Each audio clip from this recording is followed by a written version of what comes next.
दिल्ली में राज्यसभा सांसद प्रियंका चतुर्वेदी ने भारत एक्सप्रेस से खास बातचीत की दौरान उन्होंने कहा कि वंदे मातरम पर सरकार चर्चा नहीं बल्कि किसी और के उद्देश्य से इस मुद्दे को उठा रही है। सरकार की मंशा सच में समझ नहीं आती। राज्यसभा सांसद प्रियंका चतुर्वेदी इस वक्त हमारे साथ हैं। प्रियंका जी, कल एसआईआर पर चर्चा लोकसभा के अंदर हुई, आज राज्यसभा में चर्चा होगी।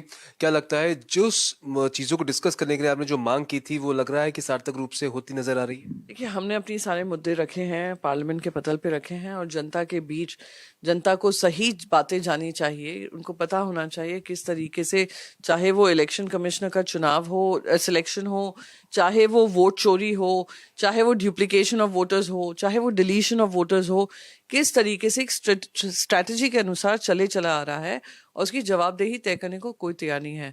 और जैसे ही आप ऐसे इलेक्शन कमिश्नर चूज करते हैं जिनका प्रभाव जो हुआ है, जो आना हुआ है, वो भी एक रूलिंग पार्टी डिस्पेंसेशन से हुआ है, तो उसी से स्पष्ट होता है कि वो वही करेंगे जो रूलिंग पार्टी उनसे अपेक्षा रखती है।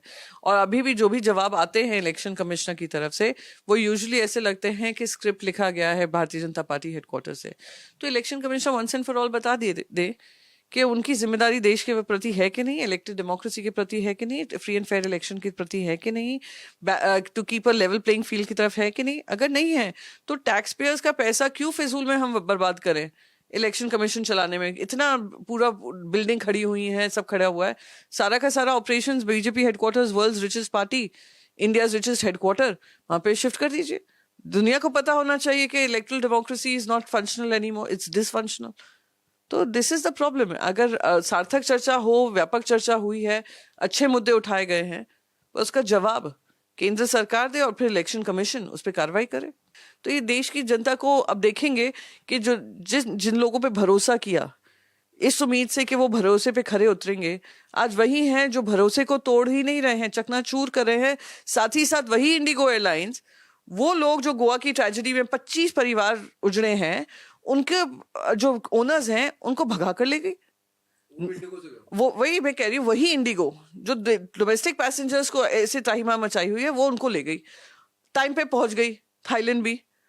इमिग्रेशन ऑफिशियल्स चुप, होम मिनिस्ट्री चुप, गोवा पुलिस चुप। लुकआउट नोटिस कब आता है? जब दोनों भाग चुके हैं। तो अब पछताए होत क्या जब चिड़िया चुग गई खेत।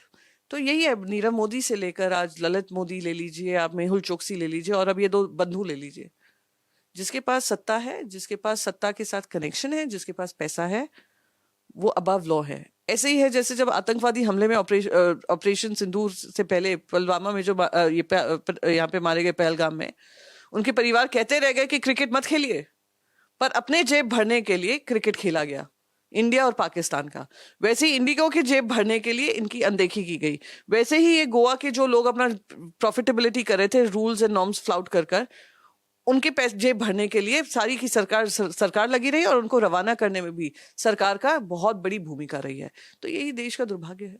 बहुत शुक्रिया मैम बात करने के लिए। प्रियंका चतुर्वेदी, जिनका साफ तौर पर कहना है कि जनता से जुड़े मुद्दे सदन के अंदर चर्चा के लिए सरकार पर समय नहीं है, लेकिन अकाउंटेबिलिटी तय होनी चाहिए।